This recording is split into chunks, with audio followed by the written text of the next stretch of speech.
get snacks? Yeah, one sec. Right here. Okay, perfect. We'll leave that for when they watch the video.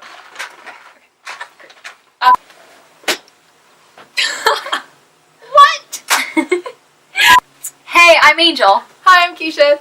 And this is our psych project. And ours. Yeah. Right? You know, like we do a little or two. That's my stuff. Yeah, I mean, come on. It's all about them. My knees are bad. On discovering love. With a little twist. What twist? Just a little twist. I mean, I added a little cinematography to it. You'll see. Bye!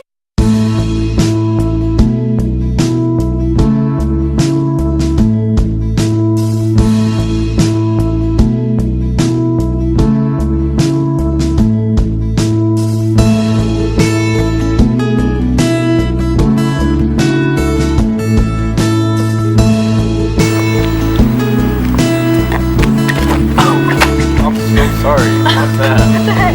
It's alright. Whoa, Keisha. That's not what our video's about. Yeah, but this is better than our video. Okay, yeah, but that's not gonna get us the points for the grade that we want. But this is what people want to see. Two people discovering love. Okay, maybe, yeah, I get it. But that's not really what Cephas wants to see. I guess. Can you just play the actual clips? Fine.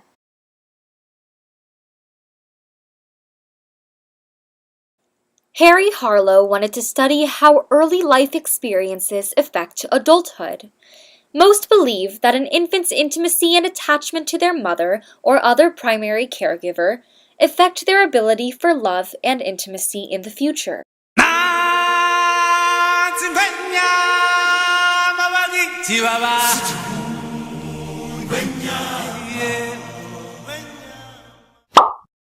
Freudian interpretation explains the interaction between infants and their primary caregivers by asking if the most important factor is the focus around the breast, the instinctive oral, and the feeding tendencies during the first year of life. In order to further explore the hypothesis, an experiment involving monkeys was performed. For the experiment, 2 surrogate mothers were set up. The first mother was made up of smooth materials and was covered with sponge, rubber, and terry cloth. This mother was also equipped with breast-like structures that were able to provide milk and a light bulb inside of it to give off warmth. Mother number 2 had all the same characteristics and equipment as mother number 1, except she was made up of a much less comfortable wire mesh. This design was used to eliminate the contact comfort.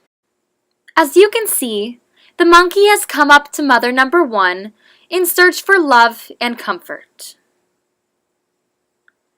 She only comes to mother number 2 when she is hungry and is in search of food. Once fed, the monkey returns back to mother number 1 and leaves number 2 behind.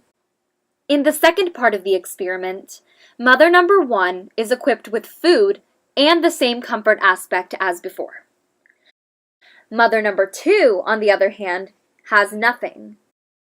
So when the monkey sees both mothers, she immediately gravitates towards mother number 1 and completely ignores mother number 2. 6.5 hours later. All by myself,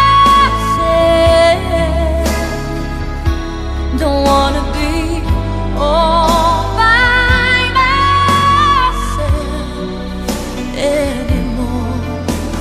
Hard to be sure. In the original experiment, all the monkeys were given access to both the cloth and wire mothers. Half of the monkeys had to receive milk from the cloth mother, and the other half had to nurse from the wire mother.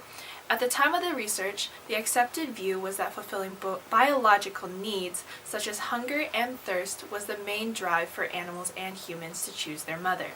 But the results had a different outcome. Even though both groups of monkeys were fed the same amounts of food and grew at the same rates, both groups spent nearly all of their time with the cloth mother. Even if the monkeys were feeding from the wired mother, they would promptly return to the cloth mother to play with it and to show affection. In fact, the monkeys feeding from the wired mother had more difficulty digesting their food, which led to diarrhea caused by psychological distress in the monkeys.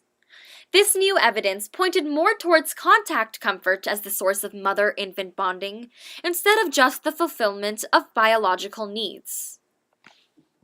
When the monkeys were faced with the frightening object test, they would cling to the cloth mother for comfort and protection. The presence of the cloth mother gave the monkeys more courage and curiosity to explore. But when the cloth mother was absent, the monkeys' reactions were radically different. They were much more susceptible to fear and would dart from object to object. The monkeys would react the exact same way with the wired mother as they would react with no mother at all, still fearful and displaying behaviors such as crying and panicking. The final part of the study was seeing how the monkeys reacted after a time of separation from the cloth mother. Once the monkey was reunited with the cloth surrogate after the longest separation period of about 30 days, they clung to it and played with it. Their preference for contact comfort greatly outweighed their desire to explore, but if the monkeys were given enough time, it is believed that they would have continued exploring. Unfortunately, many children are forced to spend portions of their lives in institutional settings, either because their parents are unable to keep and care for them, or because of various illnesses and other physical difficulties. Harlow's research has influenced the kind of care we try to provide for these children. In addition, Harlow's work has offered encouragement and optimism that non-maternal caregivers are perfectly able to be effective parents. Because it appeared that nursing was secondary to contact comfort in the development and adjustment of infants, the actual mother of a child was no longer seen as the only person who could provide care. Now many fathers feel more comfortable assuming larger roles in the parenting process.